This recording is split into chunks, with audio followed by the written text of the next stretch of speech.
Servicio de enfermería las 24 horas. Atención de pacientes en internación domiciliaria y ambulatorios. Amplia experiencia comprobada. Manejo de aparatología de pacientes críticos. Cuidados y medicación en general. Consultas al 3584 30 73 25. Licenciada en enfermería Adela Palma. Servicio de enfermería las 24 horas. Estás en 102.9 Gospel FM Gospel. GPS de Noticias se detiene en este segmento para compartir información específica, una temática, 1000 preguntas y la persona idónea para responderlas. GPS de Noticias. El día se fue en un coche blanco. Mañana vendrá un día nuevo. Las 6 de la tarde con 37 minutos en toda la República Argentina. Y ahora sí, como estamos escuchando de fondo Quina Sola Manteca, quiere decir que le vamos a dar la bienvenida a Fran del Corro y su columna de filosofía. Buenas tardes, Fran, bienvenido una vez más aquí. Bienvenido. Buenas tardes, ¿cómo andan? Un lunes con sol, por lo menos. Sí, después de la semana pasada, la semana que tuvimos, lo de hoy es un regalo del cielo. Gran avance. Y estuvo, me fui, hubo gente que me dijo que fue media pesimista la columna, muy invernal, muy a tono con el martes frío. Ay, yo justo que planteé que podíamos hablar del frío. Bueno, entonces no, la cancelemos. desterramos. Hoy vamos a tratar de hacer algo un poquito más luminoso. Después de lo que nos adelantaste recién, medio difícil, pero bueno. Vamos a ver. A hablar de la ideología o las ideologías. Y un poco el disparador, estábamos conversando recién, es cuando en diferentes actividades o está esta idea instalada de que hay actividades, profesiones o disciplinas que ideologizan o que parten de ideologizar. Y esto se entiende como que algo que es ideológico implica o conlleva un sesgo. Como que no te voy a decir la verdad, te voy a disfrazar un poco las cosas. Por ahí el ejemplo por excelencia de algo no ideológico serían las matemáticas, 2 más 2 igual a 4, y se acabó la cuestión. No hay posibilidades de distorsionar, de adornarlo o de buscarle mucha más vuelta. Y generalmente las humanidades o las ciencias sociales tienen el mote de, que de alguna manera se trafican doctrinas, te ideologizan, partidizan, está ahí todo un poco mezclado. Que algo sea ideológico, no sabemos muy bien qué implica cuando se lo presenta de esa forma, pero hay un ejemplo donde podemos hacer el ritual y convocar a ver qué sería lo ideológico en ese caso. Por ejemplo, en las noticias, si nosotros, por ejemplo, utilizamos un índice del porcentaje del PBI destinado a educación en estos 4 países: Argentina, Venezuela, Suiza y Cuba. Es una hipótesis, ¿no? Pero yo estoy muy seguro que si en Argentina y Venezuela encontramos que los índices son malos, es decir, son bajos, vamos a tender a creerlo. Es decir, vamos a estar de acuerdo con esa encuesta. Si en Suiza los índices son bajos, no lo vamos a creer o vamos a desconfiar de que efectivamente sea serio. Y si en Cuba son altos los índices destinados para educación, algo está mal. Algo está mal, tal cual. Yo creo que es un ejemplo hipotético, no sé hasta dónde, pero ahí se revela que nosotros pusimos un criterio, es decir, vamos a analizar la realidad en términos, por ejemplo, estadísticos. Bien, lo creemos, que eso ya es toda una postura. Bien, creer a los índices, las encuestas, Cuando se me presentan las encuestas, que hasta ahora no hay nada ideológico, ahí estamos viendo algo objetivo, son números. Pero, por ejemplo, tenemos este caso, ¿no?, de diferentes países, ahí sí aparece algo ideológico. ¿Bien? Porque si vos me decís que en un país que yo considero del primer mundo, o vamos, para no usar una denominación relativamente reciente, un país europeo con cierta estabilidad, según nosotros, tiene bajos índices de algo que yo espero que sean altos, algo debe haber mal. Cuba, que está de alguna manera vapuleada, o sea, hay todo un montaje ideológico justamente para desprestigiar ese proceso, bueno, tiene la alfabetización, la salubridad, bueno, todo eso no interesa mucho. Debe haber otra cosa engañosa. Entonces, de repente, como si abrieran la ventana, vos habías fijado un criterio de discusión, pero de pronto aparecen otras cosas, otras ideas, que a esa representación la distorsionan nuevamente. ¿Bien? La distorsionan. Sí. Bueno, ahí, claramente, sucede algo. Creo que es un ejemplo que puede servir para pensar, bueno, ¿cómo empieza a operar la ideología? Es decir, cuando fijamos un criterio como las estadísticas, bien, que son tan usadas en política, estamos todos de acuerdo, es decir, no hay algo que haga ruido, bien, incluso sería más bien lo contrario, ¿no? Pero cuando empezamos a ver que esos números no corresponden con cierto horizonte, bien, ideológico, ahí empieza de una manera un poco más obscena, bien, y empezamos a, de alguna manera, desconfiar del mismo criterio. Bueno, en un punto, lo decía Cele fuera de aire, con respecto a lo que son las fake news y todas las noticias falsas. Yo me voy a quedar con otra situación, que es, por ejemplo, dentro de una noticia que no está diciendo algo que sea cierto, pero que sí hay gente que quizá ideologiza a la persona que le está diciendo esto, o por el contrario, tiene una ideología que va precisamente en contra del criticado. En este caso, va a considerar que eso es cierto independientemente de que lo sea realmente o no, porque es su ideología. Totalmente. Claro, la refuerza, digamos. La refuerza. El tema es que esto capaz que es un ejemplo más evidente, bien, pero hay otro caso, siempre en las letras argentinas, de Roberto Arlt, que fue un escritor muy criticado. ¿Lo han leído? Siempre recomendamos película y hablamos de película. Juguete rabioso. Juguete rabioso. Es el que leí. Bueno, Arlt, Arlt empieza a escribir mediados de la década del 20 y el 30, es, digamos, la mayor parte de su producción, y había un círculo muy selecto de la élite literaria que lo criticaba básicamente porque decían que no sabía escribir, que tenía errores de sintaxis, de ortografía. Arlt, en el prólogo a Los Lanzallamas, en uno de los prólogos, reconoce que efectivamente, bajo ciertos parámetros, él no era un buen escritor.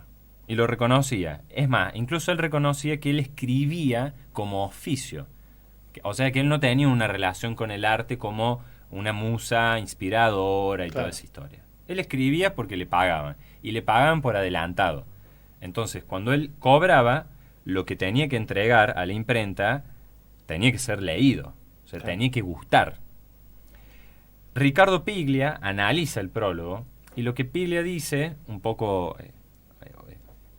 si se quiere, poniéndole el microscopio a Arlt, es que Piglia recoge todas las críticas que se le hacen a Arlt. Y dice, los que lo criticaban, por ejemplo, desde Revista Sur, que era una revista, vamos a decir, KT, por no usar otro término, tenían todos, primero, nadie vivía de el arte. Bien, era toda gente ya bien acomodada de la clase alta bonaerense. Entonces, cuando le critican la falta de cultura, en realidad, dice Piglia, lo que le están criticando es que Arlt no comparte sus propios criterios estéticos. Y lo peor de todo es que esos criterios estéticos, ellos, o sea, este grupo, los universaliza, pero lo que no llega a ver es que ahí hay un factor ideológico operando. Que ellos han adquirido esa cultura gracias a poder pagarla. Es decir, no es que Arlt escribía mal. Había una ideología atrás, digamos. Se seguía un patrón ideológico. A ver si lo entendí bien, ¿no? Porque capaz que entendí cualquier cosa. Pero yo Celeste, no quiero opinar, mirá. Quiero ver qué opina primero. Yo entendí, a ver, que había un patrón ideológico que hacía que haya gente que, otros literarios, ¿no? Que digan que Arlt escribía mal y que incluso el mismo Arlt seguía ese patrón ideológico. Claro, Arlt lo dice un poco, dice textualmente, puedo nombrar a muchísimos escritores correctos que solo los leen los miembros de su familia. O sea, sale Es decir, está bien, yo escribo mal para vos. Pero a vos no te lee nadie, le quiso decir. A vos no te lee nadie. Y el punto está en, bueno, esos criterios estéticos, ¿no? Que uno también lo dice, esto, qué mal gusto, mirá esta música, mirá esta, bueno, ¿no? Las modas, ¿no? La canción de Soda Stereo, lo que para arriba es excéntrico, para abajo es ridiculez. Bueno. Sí. Bueno, ¿dónde está, digamos, lo que analiza Piglia, un poco esta contestación irónica de Arlt? Para los gustos estéticos se fijan en base a un sector que los impone. ¿Dónde está el asunto? Que muchas veces para adquirir la cultura, entre comillas, o sea, la cultura dominante, la cultura que es la alta cultura, la buena cultura, vos necesitas poder acceder a eso. Desde saber leer y escribir hasta consumir los autores, tener el conocimiento, compartir de alguna manera círculos en donde haces ese intercambio. No formar parte de eso no te vuelve inculto. No tenés guita. O sea, estás fuera de un círculo. ¿Por qué lo ideológico? Porque vos lo ideologizás cuando le quitas el sustento material. Claro. Entonces decís, esto es el arte. Si vos no cumplís este parámetro, y vos estás, el que está mal sos vos. Pero el factor económico, el factor social, el factor histórico, que es justamente lo que de alguna manera sostiene a la ideología, está invisibilizado. Entonces funciona. Claro. Es una construcción, algo como abstracto que quedó en un momento. Es una construcción, tal cual. Y queda en un momento. Pero ahí está el punto para ir. El tercer momento sería. Nosotros no rompemos la ideología cuando no le creemos al noticiero. O sea, no es un acto individual, ni es una cuestión de decir, vos me mentiste, o mirá Revista Sur, mirá sus gustos, aristocrático. No pasa por ahí. Porque justamente hay una cuestión histórica de constitución de esas ideas, de ese clima de época. A veces cuando hablamos, de un clima de época, que todos más o menos tenemos algunas representaciones o valores comunes, bien. Es una cuestión social, o sea, no depende de individualidades. Yo no puedo responder por cosas que de repente operan en mi forma de manejarme. Y la posibilidad justamente de dar cuenta de eso implica de alguna manera el camino de desandar. Porque quizás acá, por ejemplo, en la música estemos de acuerdo, ponerle Los Redondos, bueno, sí, una gran banda de rock, etcétera, etcétera. Pero sin darnos cuenta compartimos algo material que nos ha permitido acceder a eso, que nos ha permitido interpretar las letras, la música, bien, compartir con otros grupos.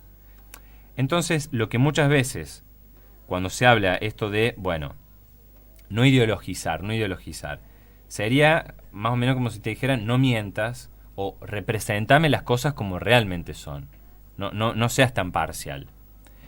Lo que queda detrás de eso es que la ideología justamente está sustentada en algo material, pero no es tan detectable como a ese punto, ¿bien? De decir, no ideologices. No tenemos un detector de ideología. En muchas situaciones pasa desapercibida casi. Sí. A ver, cuando vendría a ser así, pero para no hacer un trabalengua, sería cuando mejor funciona la ideología es cuando no nos damos cuenta. Ahí estaría la cuestión. Es un poco como la economía. Sí. Es decir, el mercado anda bien cuando no hay crisis, cuando no hay despelote. Uh-huh. Bien, y uno empieza a advertir, o todos nos volvemos un poco economistas cuando las cosas andan mal. Mientras funciona bien, pasa desapercibido. No se cuestiona tampoco. No, para nada. Claro. Hay por ejemplo, la semana pasada que hablábamos de la época de Miami, nuestro Miami neoliberal, ahí es muy curioso lo que sucede cuando se copa el aparato del PJ. Porque vos tenés un discurso de la Argentina desde la década del 1880, uh-huh. Esta idea de, Dios debe ser argentino, o sea, toda esa cuestión material de bonanza económica, la inmigración, hacía que uno tuviera, o sea, ideológicamente la representación era de un país poderoso, pujante. Esa realidad se concreta, o uno la podía ver reflejada en los dos primeros gobiernos de Perón, donde efectivamente los índices de pleno empleo, la educación, la industrialización, de alguna manera te permitía que vos tengas un correlato con eso ideológico de esa argentinidad. En el menemismo es muy curioso que colisionan dos visiones bien diferentes, porque vos tenés el mismo movimiento o el mismo partido, la estructura, que empieza a desprestigiar todo lo estatal. Y justamente la Argentina va a ser grande, era el discurso, si deja de lado todo esto obsoleto, que supuestamente era lo estatal, y se une al clima de época neoliberal, al fin de la historia. O sea, las privatizaciones, hay muchos archivos de políticos de hoy que en aquella época defendían que se privatice Entel, aerolíneas, que se achique el Estado. Bueno, ahí vos tenías una representación que hacer como el camino inverso, digamos. Vos venías sosteniendo el discurso de una Argentina pujante y que realmente tenía un proyecto soberano, y ahora esa misma Argentina es grande en tanto y en cuanto abandone todo lo que se venía haciendo hasta ahora. A ese guante también lo recoge Macri cuando asume diciendo tenemos que volver a insertarnos al mundo, y a ese guante lo vuelve a recoger Milei. Macri también instala lo de dentro del Estado la cuestión de los ñoquis, y otra continuidad es con Milei, por ejemplo, el ataque a la casta. Entonces vos ahí tenés, en un recorrido, digamos, tenés todo el packaging ideológico en contra, por ejemplo, del Estado, pero no del Estado en abstracto, sino de las políticas que administran o intentan regular el mercado. Wow. Wow, porque aparte me dejó pensando en situaciones políticas que se viven en la Argentina desde siempre, y estos cambios que se han ido dando, y te pones a pensar, por ejemplo, específicamente qué terminó sucediendo con cada mandatario y de qué forma y de qué manera, cómo se fue algo y volvió otro y volvió lo anterior y después volvió lo que había sucedido a lo anterior. Hoy nos dejas pensando y reflexionando, me parece, más que pensando. No sé, Cele. Sí, esto, ¿no? Del refuerzo de las ideologías, de no cuestionarlas, bueno, sí, tal cual, de que se van apoyando en otras ideologías para sostener la propia incluso, pero me parece, es un punto de vista mío, no sé, una opinión, que no podemos casi ni hablar sin tener una ideología, como que siempre vamos a tener una. Por ahí a veces es más honesto decir, bueno, mi ideología es esta y hablo desde acá, vos ya sabés que estoy hablando desde este punto de vista. Tal cual. Hay una cuestión con la idea de relativizar quizás, ¿no? Porque vos lo decís bien cuando decís, bueno, yo hablo desde acá, ¿no? Que no es lo mismo por ahí cuando se dice, bueno, todo es ideología. Porque ¿cuál es el problema cuando se llega a esa relativización? Si todo es ideología, entonces yo, por ejemplo, agarro este caramelo que están acá, están muy tentadores también, y digo, bueno, esto es ideológico porque acá vos tenés el consumismo, el capitalismo.